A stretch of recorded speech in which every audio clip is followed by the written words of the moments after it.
Hello everyone and welcome back to the Misgrade King's Vanguard channel. And today I will be doing a DP deck profile, which is for standard.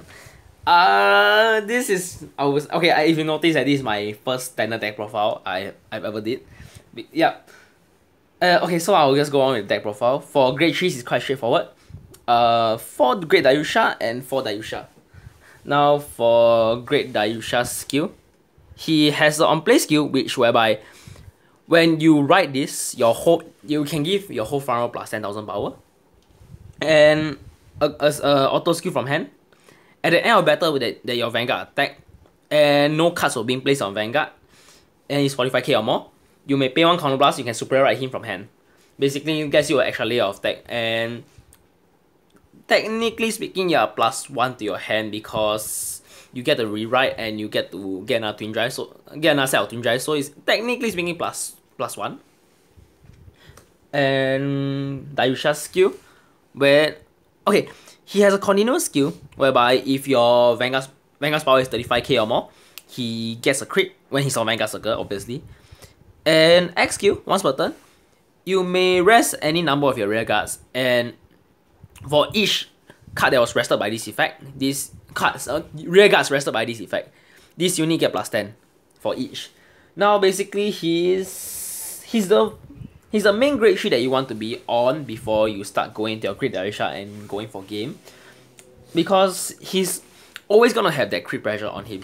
So in some scenarios whereby for example, you give your force marker, bring it up to 23, you can use his auto skill and let's say rest a rear guard. For example, maybe DaiBrave or DaiDragon, either one. You can make a Vanguard a 33k power and make your opponent think whether they want to commit to guarding it, because even if you don't check a crit with a draw or heal, you can give your Vanguard +10, which brings up 43, and it's gonna be having 2 crit constantly. That's why you can see a trigger line is going to have 6 crits. 6 crits take draw. I'll go through later. 4 with each, quite straightforward. And we have DaiDragon. Basically, he's there to actually help me, I would say, fix a bit of numbers, and he's a 20k beater on his own. Basically, if your Vanguard is 30k or more, he gets +10,000 power. And you may pay a Soul Blast. You can give your Vanguard in his health +5k. Also same scenario as the resting. You can use this effect as well if you really feel like it. 28k, you get a trigger 38, so it technically speaking it gets somewhere. The result is the same as when you use the second skill and his first skill. And next is 3 Miracle Cutie. Basically his skill is on rear guard. If your Vanguard's power is 30k or more and his attack hit, her attack hit. Wow, I can't differentiate gender. Congrats. So if her attack hits a Vanguard, you may draw one. Basically, want a few draw engine on deck, because other than draw triggers, I don't think you really have much blasting engine. Because for DaiBrave, technically speaking, if you were placing down insult to draw one, I'll take it as you break even because you -1 from himself and you get to draw one, so it breaks even.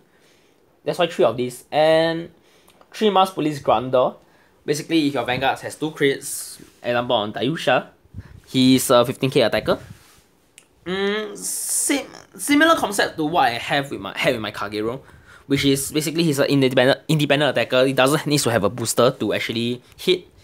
So if you put a rear guard behind him and you have the rest of Dayusha skill and you have a crit, he can attack on his own. That's why 3 copies of it. Now is Cosmo Big, which I don't really like. I'm playing at 2, but because his skill is you may pay on call, you may pay a counter blast, and you can give him and your Vanguard +5k each. I don't really like him is because this deck takes up quite a bit of counter blast. Like with Laurel, it takes a counter blast. You rewriting gonna take a counter blast, and I don't think you're gonna be riding only once. I'm gonna assume, because out of all the games I've been playing, out of I would say 10 games, 9 games, maybe 8 games, I'll be rewriting at least twice. So it takes 2 counter blasts. You wanna use Laurel to actually pump up your Dayusha power. It's gonna take 1 counter blast, and As you can see, there's no counter charge engine. That's why you really have to watch your counter blast. Same concept as with Royal Paladins in standard. An obvious starter is Goyusha. He's the only option for starter. On right, you draw one. That's all. Next is DaiBrave. Yeah. Okay. Basically, his skill is you may. Okay, it's an X skill. You can pay. Sorry. You can soul blast and you can give a unit +5. And auto skill, when your Vanguard attack hits, you may put him to soul and draw one. As I said, it breaks even in a sense. Now, next is Commander Laura. Okay, the numbers on this is actually kind of weird for me. Okay, I'm playing Laura at 3. Okay, his skill is X skill, you may pay 1 counter blast and you can rest 4 of your rear guards, and you can double your Vanguard's power at the timing that it was chosen. Sorry. Now, I'm thinking of running this at 4 because, okay, I was testing around with 4 and 3, and the problem is when I'm running him at 3, I don't see him very often, and running at 4, I'm seeing him too often to the point where I don't need that many. That's why I'm thinking, do I want to run 3 or 4? But as of now, 3 is working fine.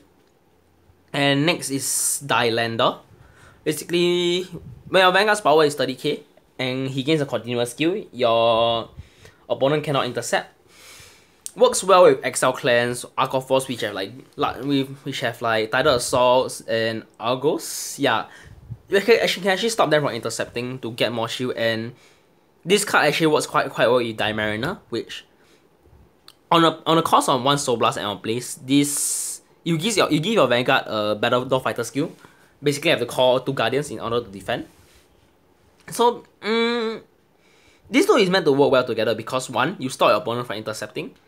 So, in a sense, your opponent is being forced to commit from their hand, and when they will commit from their hand, they are gonna have to commit 2 at a time. That's why 3 of each. But if the number of Excel clans in your locals is actually quite low, you can actually drop 1 Dailander for either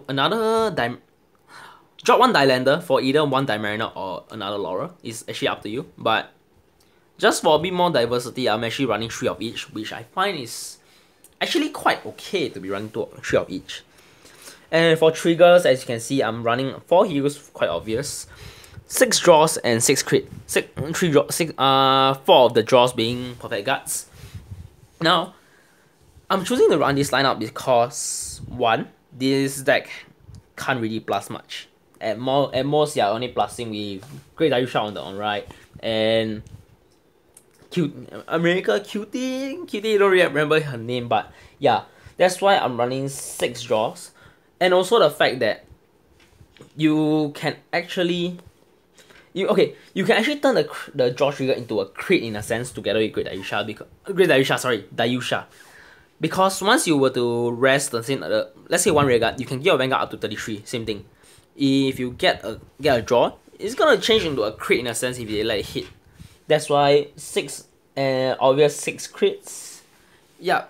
So that's it for my deck profile. I know it's a very short video, but yeah, because as compared to premium, there's actually not much to talk about in standard because the cards you run for DP here is actually quite straightforward. Oh yeah, and if you guys want to see a budget build for DP, actually feel free to let me know in the comment section, and I will actually try to upload. So, and also if you like the video, please leave a like. Make any comments if you actually disagree with me, or I don't know, maybe some room for improvements. Oh, so yeah, okay, thanks, bye.